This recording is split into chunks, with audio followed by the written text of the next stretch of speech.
What's up everyone, welcome back to the channel. In this video I'm going to show you guys how to use the Trello with the Claude. So over here you will see that the client connected to the MCP server is the Claude and the app that is connected is Trello.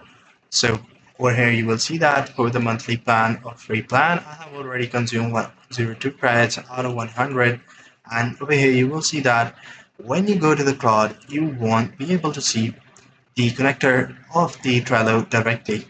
So if I go ahead and search Trello, you won't be able to see it.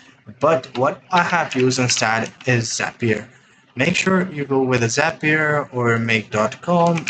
It's available over here, so you guys can use both of these. It won't give you the free credits, but Zapier does give you the free credits. I have used the Claude CLI.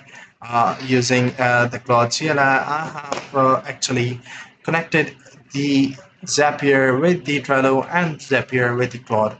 So I connected the Claude via Zapier based on what was set up on this date. I just recall the memory and explain in the bullet point. So step one, always listed Zapier action, filtered Zapier Trello CLI API. First, this gives the exact action names parameter needed before using anything. Step two is to for reading data, use execute Zapier read action with actions like organization card v2. And step three for writing changing data, use execute Zapier write action with the action list. So it's pretty easy to use it. Just tell the Claude to use Zapier and connect Trello to do certain tasks, and it would do it right away. So that's pretty much it for the video. See you in the next one. Take care. Bye.